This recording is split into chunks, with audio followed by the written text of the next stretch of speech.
They said I'd changed, that I'd become selfish. But the truth is, for the first time in my life, I finally started living for me. For years I said yes to everything.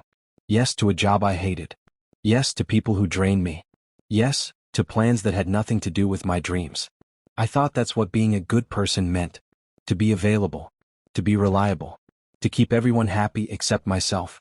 But deep down I was dying. Every yes I said to someone else was another no to myself. And the crazy part? No one noticed, because I hid it well. I smiled when I wanted to scream. I showed up when I wanted to disappear. I helped others build their dreams, while mine collected dust in the corner of my mind. Until one morning, something inside me snapped. It was a Thursday. I remember because it was raining. I woke up late again after barely sleeping. I looked in the mirror and didn't recognize the person staring back. Tired eyes, empty face, fake smile. That's when I realized I wasn't living. I was surviving, and not even well. I went to work that day, sat at my desk, and stared at my computer screen for 20 minutes. The noise around me faded, the phones ringing, people talking, the clicking of keyboards, and for the first time in my life I didn't care. I opened my inbox. There were 37 unread emails, requests, deadlines, urgent tasks. I scrolled, and then I just closed my laptop.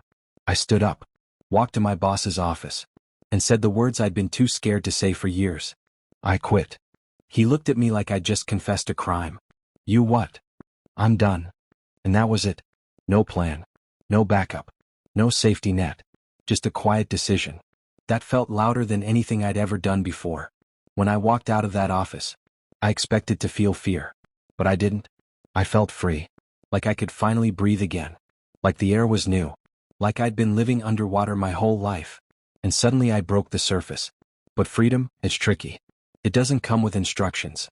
It doesn't hold your hand. That first week I woke up every morning and asked myself, now what? There was no paycheck coming. No structure. No one to tell me what to do. It was terrifying, but it was mine. For the first time, my days belonged to me. Not to my boss.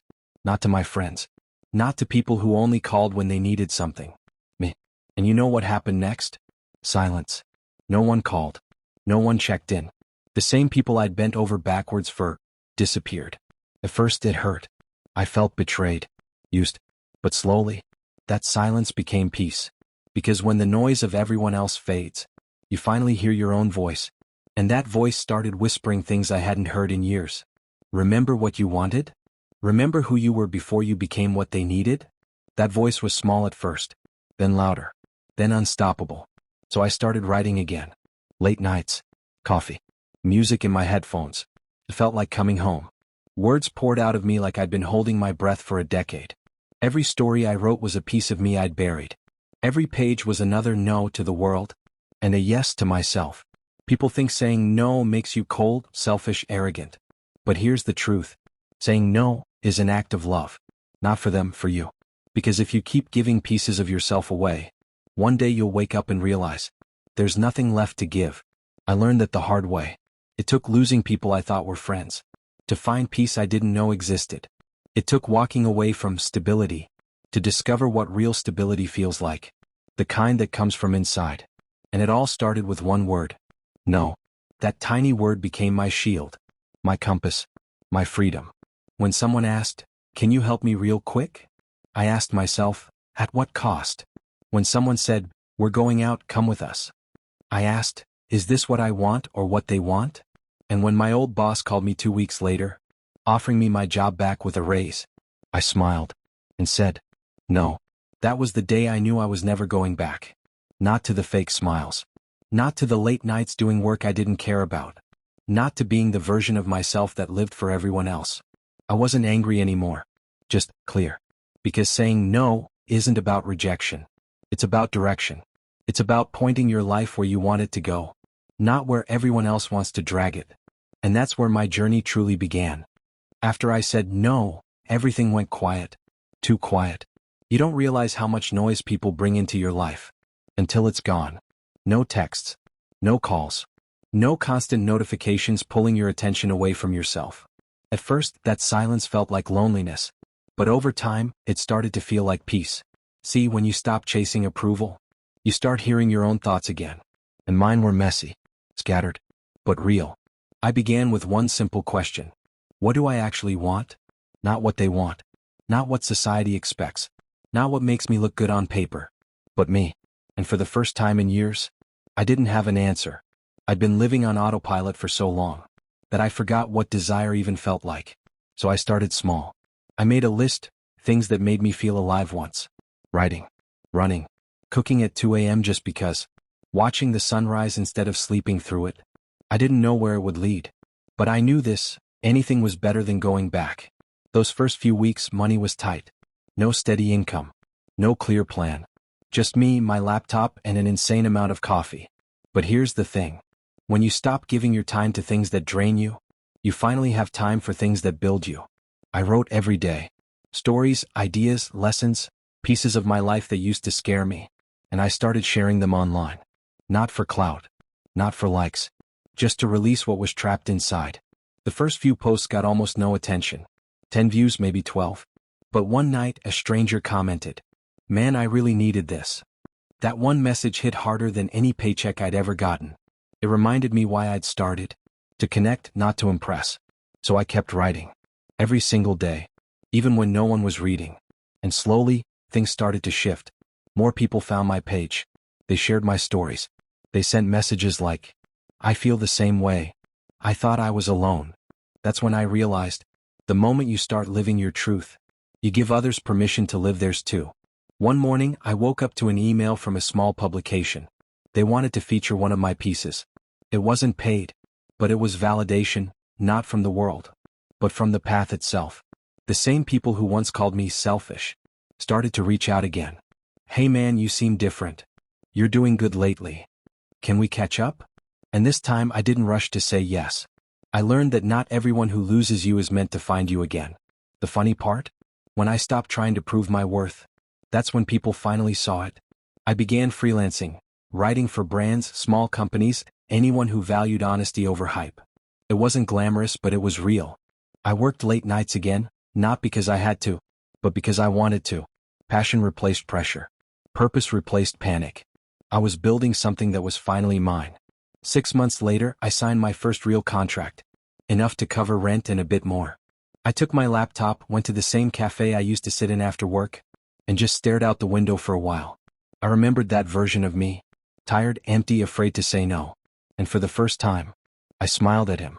Because without that version, I wouldn't be here. People always talk about the grind. But no one talks about the rebuild. The quiet days where nothing happens but everything changes. The truth is, success doesn't start when the world sees you. It starts when you start seeing yourself. And I was finally seeing myself clearly. One night, around 2 a.m., I got a message from my old boss. He said, "You're really doing this writing thing, huh?" I replied, "Yeah. And for once, I'm not pretending." He didn't answer after that. And I didn't need him to. Because I wasn't chasing validation anymore. I was chasing freedom. The kind you can't buy. The kind that comes from knowing who the hell you are. Months passed. My audience grew. A few big opportunities came, podcasts, collaborations, paid gigs. But the biggest one wasn't any of that. It was this simple truth. I no longer needed to explain myself. I didn't owe anyone my time, my energy, my peace. I built something stronger than approval. Boundaries. People started saying, "You've changed." And for once, I took it as a compliment. Because change isn't losing who you are. It's shedding who you're not. And that's exactly what I did. These days I still say no a lot. Not out of anger. Out of love. Because every no protects a yes that matters. A yes to my craft. A yes to my peace. A yes to the life I was too scared to live before. You see, I used to think winning meant having more. More friends, more money, more status. But now I know. Winning means having enough. And knowing you're enough. If you told me a year ago that saying no would lead me here, I'd have laughed. But looking back now, it was never really about saying no to others. It was about finally saying yes to myself. And that's where freedom lives. Success isn't the finish line. It's the next test. People think once you make it, life gets easier. It doesn't. It just gets louder. After a year of saying no, building, writing, and finding peace, everything started happening fast. My stories went viral. Brands reached out. Podcasts wanted interviews. Money finally started coming in. And for a moment, I thought I did it. I made it out. But success has a funny way of bringing back everything you thought you left behind. The attention, the expectations, the pressure to please again. It started small. A company offered to sponsor my videos, just talk about our product for 30 seconds. Then another brand. Then another. At first I said yes. I told myself it was just business, that it didn't change who I was. But it did, bit by bit. One morning I looked at my content and realized I wasn't speaking from the heart anymore. I was performing again. The same mask I'd taken off a year ago was sitting right back on my face. And that scared me more than being broke ever did. Because I promised myself, if I ever had to trade my truth for a paycheck again, I'd walk away. So I did something crazy. I turned down a 5-figure deal, deleted half my scheduled posts, went offline for a week. People thought I'd lost it. Messages came pouring in. Bro, what are you doing? This is your chance. You can't just disappear now. But I knew better. Success that costs your peace is just another form of failure. So I stepped back, reconnected with why I started. I went back to writing at night, not because I needed content, but because I needed me. That week turned into clarity. Clarity turned into focus. And focus brought something I hadn't felt in a long time. Alignment. You know that feeling when everything clicks? When your purpose, your actions, your energy all move in the same direction? That's what I found again. And the moment I stopped chasing, the right things started finding me. Not the biggest brands, but the right ones. People who valued honesty. Projects that made sense.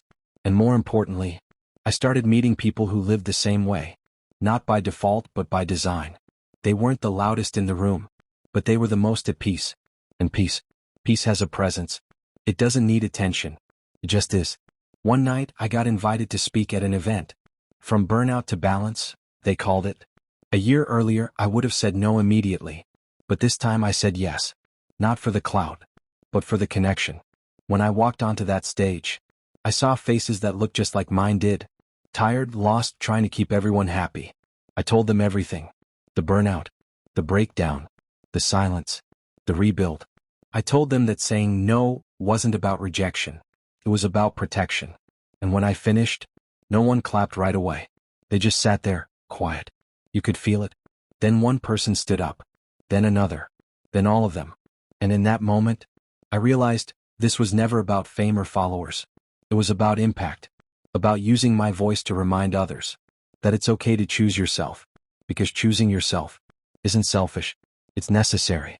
That night when I got home, I sat on my balcony, watching the city lights blink below me, and I thought about that version of me, who once couldn't say no, who thought love had to be earned, who believed peace was a reward, instead of a right.